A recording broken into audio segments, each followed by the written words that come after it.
You're listening to episode number 98 of the Transform Your Life from the Inside Out podcast. Now, this is an encore replay, and it's one of the first episodes that I did. And the title of this episode is Why Your Bad Habits Are So Hard to Break. And I kind of giggle there because it's something that pretty much everyone deals with, including you. So let me just say this. If you've tried to change a bad habit before and failed, you're going to want to listen to this episode again and again. Enjoy. Hi, I'm Jim Fortin, and you're about to start transforming your life from the inside out with this podcast.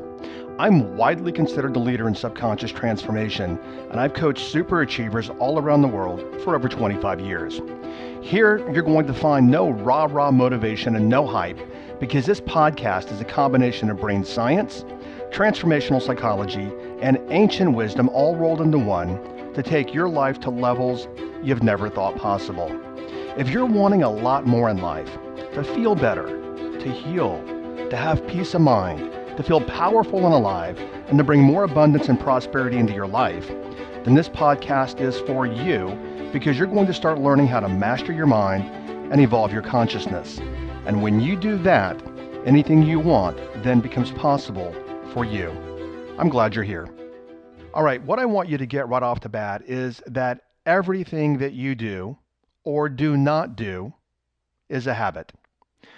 At the Max Planck Institute in Leipzig, Germany, big word there, I'm tripping over it, the Max Planck Institute, Leipzig, Germany, one of the foremost research institutes in the world. I believe they have 43 Nobel Prize winning scientists contributing research there.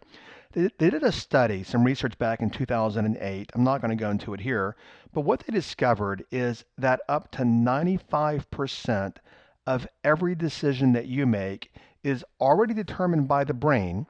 Even while you think you're consciously thinking through a decision, your brain has already made that decision for you, which means up to 95% of what you do on a daily basis, and I will demonstrate this in a bit, plain and simple, is habit. So, the foundational place we're going to start in this podcast, and you hear people talking about habits all the time.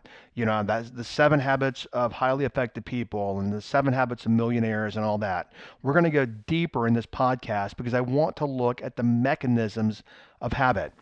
Because let's say, for example, that a book can say that, millionaires, they have a habit of reading every single morning for 15 minutes.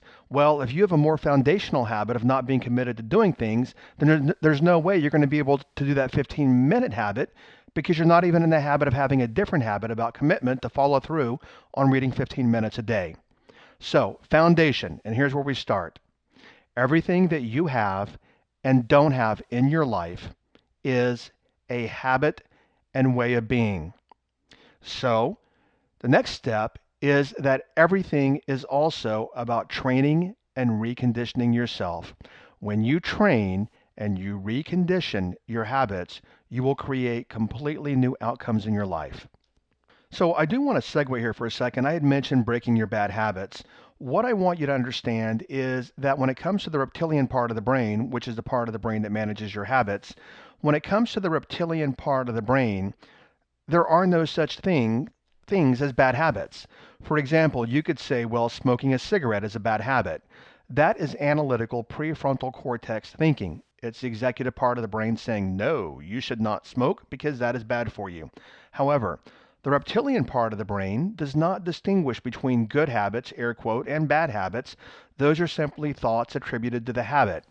Your brain just does what it does because habits are habits without any external value. Your brain, reptilian part of the brain, creates habits, and there are neither good habits or bad habits, simply habits. Now, let me show you and we'll get more into this in just a bit, but let me show you how you operate on autopilot all day long, which is habit, and you're not even aware that you're doing it. Let's look at your morning ritual. Think back to this morning when you got up. I want you to look at the sequence of behavior that you did this morning. Did you get out of bed? Did you go make coffee? Did you go to the kitchen? Did you go to the bathroom first? Did you check your messages? What did you do this morning? And then what order did you do it? Notice that. Now, I also want you to notice that what you did this morning in the order that you did it in, most likely, I'm a betting person, so I'm going to say 99% chance, you did yesterday morning, and the morning before, and the morning before, and the week before, and the month before, and the year before. So your morning sequence demonstrates that for the most part, every single one of you, you get in the habit and you work through habit, not even knowing that you're doing it. So, when you got up this morning, you did not say, well, okay, I'm going to get out of bed, but what am I going to do first? Am I going to make coffee? Am I going to actually go to the bathroom? Am I going to start making some hot tea? Do I shower first? Do I brush my teeth first? What do I do in what order? No, it happened automatically with no conscious analytical thought. And that's what I want you to recognize about your life, your entire life, because research demonstrates, as I said earlier, 95% of what you do is unconscious brain-based habit. Most of us go through our life on autopilot. Well, not most, all of us go through our life on autopilot and habit. And let me show you another example here of how this plays out. I want you to think about the last time you pulled up to a stoplight. So you're driving along and you see the light, and the light goes literally from green to yellow. What do? Do you sit there and do you think, whoa, okay, what happened here? Wow, whoa, what do I do? What does it mean? It just went from green to yellow. Do I stop? Do I hit the brakes? Do I run through the light? Do I go fast? What do I do? No. What every one of you did with no analytical thought is that you stopped, or you went faster to run through it, but you stopped at the stoplight. Notice also that you were probably engaged in another activity. You're either listening to the radio, looking out the window, talking to the kids in the back seat, you're texting, which by the way is very unsafe, or you're doing something. But notice when you stopped at that stoplight, there was no analytical, conscious thought involved. You did it automatically, unconsciously, autopilot, brain-based. Well, that's how you live your life, and every bit of your life. If you have what you want, you've created that on automatic autopilot. If you have what you do not want, you have also created that on automatic brain-based autopilot. So it stands to reason, and it's obvious. If you want to create new things in life, you don't get what you want, you actually get your habits. So you've heard me say some variation of this before in earlier episodes. But where you are right now, with your money, your health, your food, your relationships, your business, wherever, where you are right now is a reflection of your brain-based unconscious habits. Let me give you an example here of how these work in the background, like an app on your cell phone. You've got apps running in the background, but no one ever says, what apps do I have running today? Well, the same thing with your habits. They're running in the background, but we never talk about them or think about them. And let me show you again how effortlessly they happen. When I moved to the current house that I live in, the last house that I lived in, I lived there for 4 years. And back then I used to drink cold water. I had it in the refrigerator. When I moved here, I switched to room temperature filtered water. Here's the thing. In the last house, anytime that I wanted water, and I drink a gallon a day, I would go to the refrigerator and get water. Well, when I moved here, even though different house, different layout, everything, for about literally the first month, anytime that I wanted water, I would go to the refrigerator and I'd be like, oh, okay, that's right. I'm not drinking cold water anymore. Our habits are so ingrained that we don't even know that we're getting into our habits. And that's why your life is exactly what it is. It's because of your ingrained habits that you don't even know that you're getting into. One of the cultural misnomers and one of the things that misleads a lot of people is that the motivational speakers and the rah-rah people and all these people will say things like, you know what? You've got to believe. You've got to create a burning desire. And when you believe it, you will achieve it. And all this other nonsense. I mean, to some degree, okay, yeah, that could be true. And that's a whole different podcast episode. But overall, what we get into as human beings is we get into self-deception, which I've alluded to before. Ooh, yes, my left brain, my analytical brain believes I can achieve that, when in your unconscious paradigms and your habits, that is not true. So what I want you to understand at this point is that you will not, for the most part, you will not get your goals. You will not. What you will get is your conscious habits. Many times also, you will not get your beliefs. You will get your unconscious habits. And that is why it is so vital, I mean, monumentally vital, that you understand, which we started with, that 95% of what you do on a daily basis is habits. Everything is conditioning. Your entire life is a habit.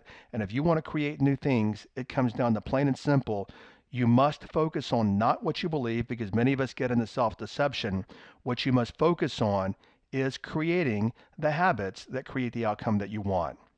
All right, we did this a little bit in the last episode, but I'm going to do it again.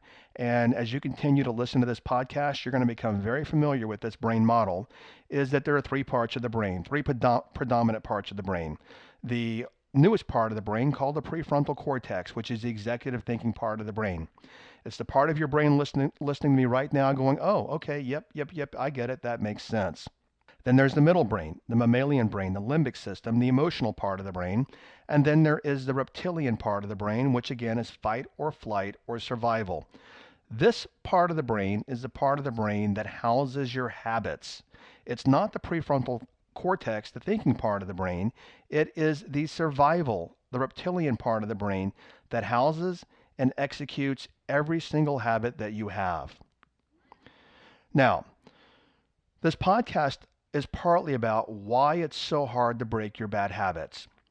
And I don't know anyone, for the most part, because most people are never taught this, I don't know anyone for the most part that says, you know what? Oh yeah, it's easy to break a habit I've had for a long time. As a matter of fact, most people have a story that it's really hard to break your bad habits. Let me show you why. As I said, your habits are maintained by the reptilian part of the brain, the oldest part of the brain. And a habit is simply a habit. There are no good habits. There are no bad habits. Your brain, the reptilian part of the brain, just does what it does, and it maintains your habits. The reptilian brain also works from the premise that every habit that you have is needed for survival. That's why it's so hard to break a habit, because the reptilian part of the brain is working from whatever habits you have. I have to maintain those habits. Why? Because you need that habit for survival. Then what happens is the prefrontal cortex, the thinking part of the brain, let's take smoking for example. That part of the brain says, no, you should not do that. Smoking is bad for you. So what happens is the prefrontal cortex, thinking part of the brain, thinks that smoking is a bad habit, but the reptilian, older part of the brain doesn't know bad or good, it just knows habits, and it doesn't want to abolish any habits because it believes all your habits are needed for survival. So then what happens is you literally have two parts of your brain juxtaposed. You have one part of the brain saying, hey, I want to eliminate this habit. You have another part of the brain saying, nope, we are not eliminating that habit. Now you have set your brain up to work against itself. This is why it is so damn hard for people to change their habits, because they don't know the mechanisms, the brain mechanisms of habits, which we're digging into in this episode. Okay, so I think you're starting to recognize that anytime that we say we want to create something different in life, we're thinking that psychologically, which is prefrontal cortex, thinking part of the brain, but what we're really saying is that we want to change some habit. And then what we do, which is the wrong way or the least effective way that doesn't work, is we try to create change with the thinking, analytical, prefrontal cortex part of the brain, and it doesn't work because habits come from a different part of the brain, which is the reptilian part of the brain. Then what people do is they say something like, you know what? I'm going to use my willpower. I'm going to make this happen. And look at your own life. Most times when you have tried to use willpower, you have failed. Because again, what you're doing is one part of the brain, the thinking part of the brain, is posturing, thinking, analyzing, and saying, I'm going to change XYZ habit. The reptilian part of the brain is saying, no, you're not. That habit's needed for survival. Then we get into what's called the brain battle. I call it the brain battle. One part of the brain is battling with the other. Then what happens is the analytical brain says, well, I'm going to fight harder because you know what? I'm fighting you and you're making the habit even stronger. So I'm going to fight it even more. And I'm going to use my willpower. And in the end, what generally happens is you actually revert back to your old habits again. And the reason why is because willpower is also a fixed finite resource. Willpower is like using your cell phone. If you have it charged beginning of the morning, you've got a full battery. But the more that you use it into the day, you've got no battery. And the same thing with willpower. The more of it you use, the more you deplete, the less you have, the less you have, the less you're able to use to facilitate behavioral change. Here's something that I want you to understand, and this will be a big aha for a lot of you, is that once you get in the brain battle, the thinking part of the brain arguing with the reptilian part of the brain where the habit comes from, which I'll get into in just a moment because part of having the habit is an urge. I'll go there in just a moment. But when you actually analytically start fighting the urge, which comes from the reptilian part of the brain, make no mistake, the urge and the reptilian part of the brain will always, always, always win because the urge is stronger than the analytical thought. So let that sink in. Let's take an example here, and this is one that I actually have in my habit training program is Diet Coke. I drink that garbage, and it is garbage, for a lot of years. The artificial sweeteners in it, and I did read somewhere that for every soda that you drink, it takes 13 glasses of water to cleanse your kidneys. That stuff is horrible. I don't know if it's true or not, but part of me does believe that there is something in that drink that is addictive. I drink it for a lot of years, and using a process that actually I'm going to teach you, not in this episode, but in the video somewhere else. And remind me, or I just want you to recognize right now that there will be a video link in the show notes where you can go watch a video on how to easily use what I'm telling you and what you're learning here to break your bad habits. Okay, but let's take Diet Coke, for example. I drank that crap for a lot of years. And analytically, I would say, you know what? Jim, you shouldn't drink that. It's not good for you. It's bad for you, blah, blah, blah. Many of you have been there with smoking and sugar, different things you do in your life, Diet Cokes, etc.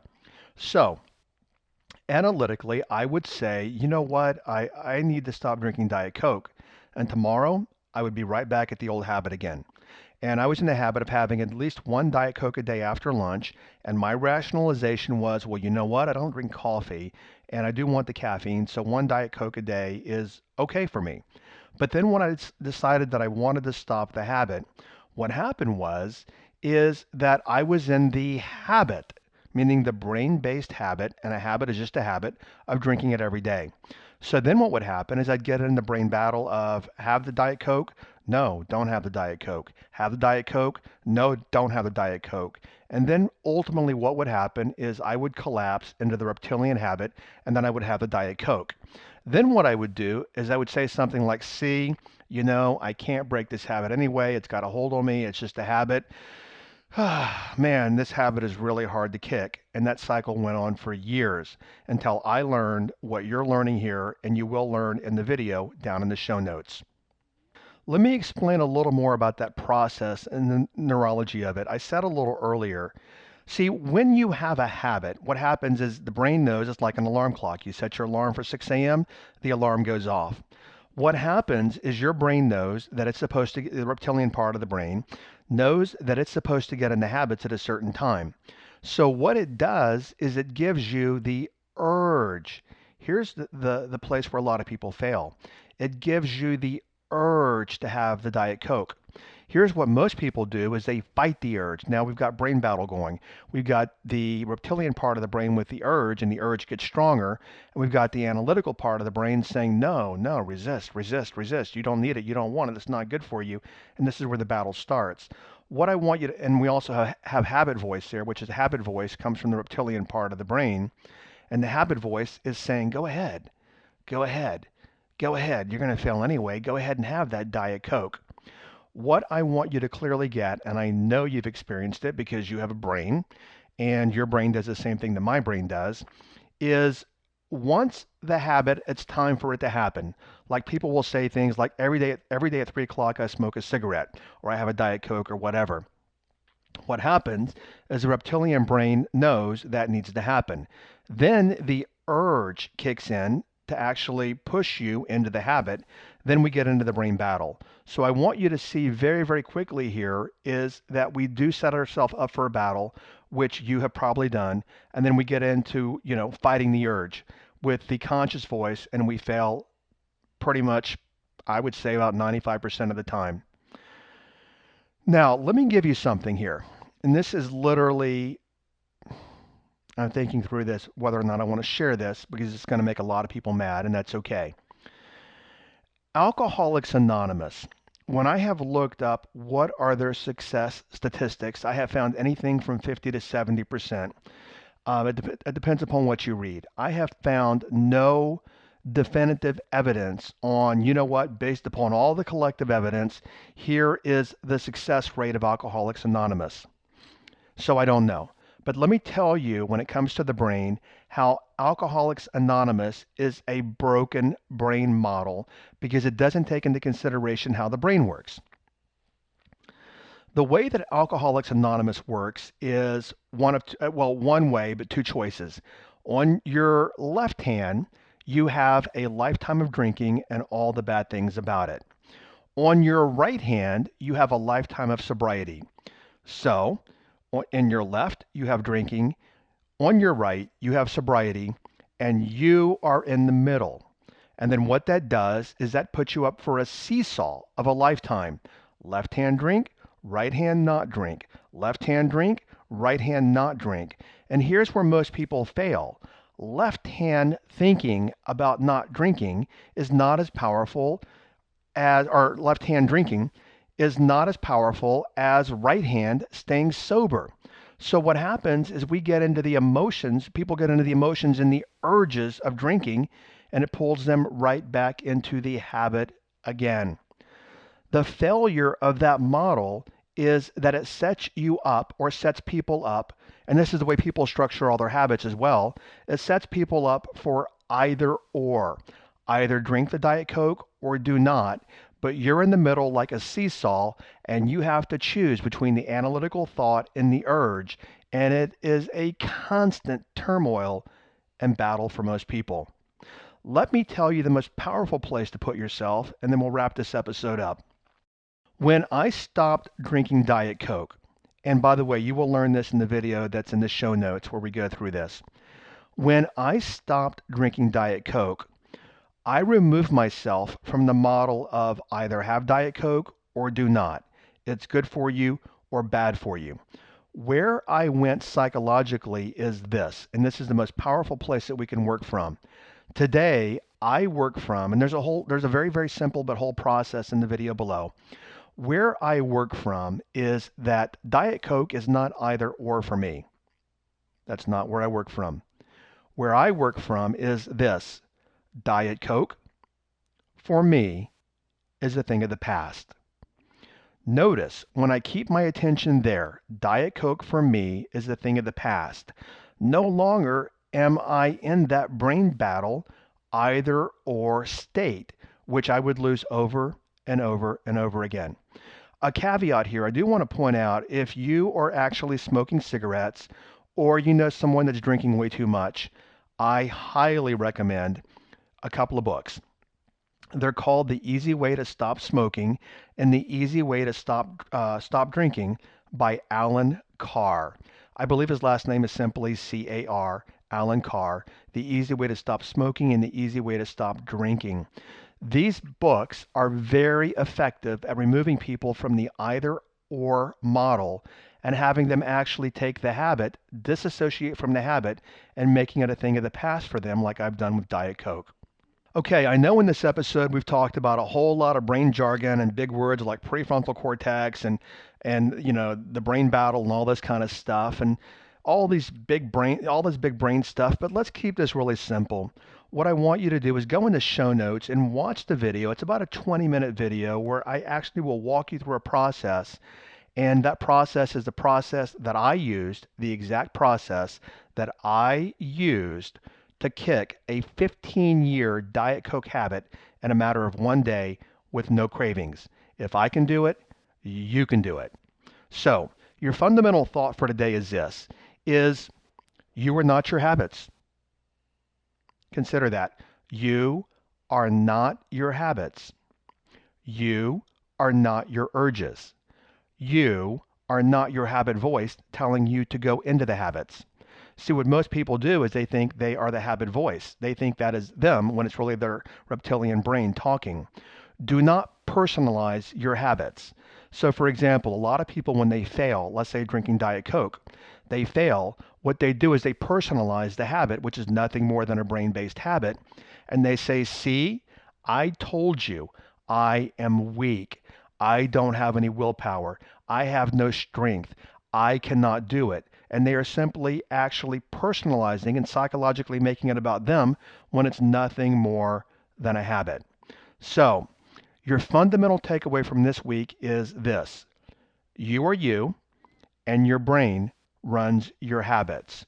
You are not your habits. You predominantly cannot change your habits by fighting your habits. What you must do is you must communicate with the conscious analytical part of the mind.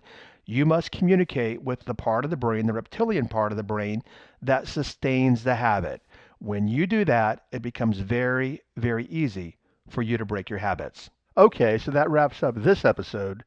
And episode 99 coming up, we're going to do something that we have never done here before.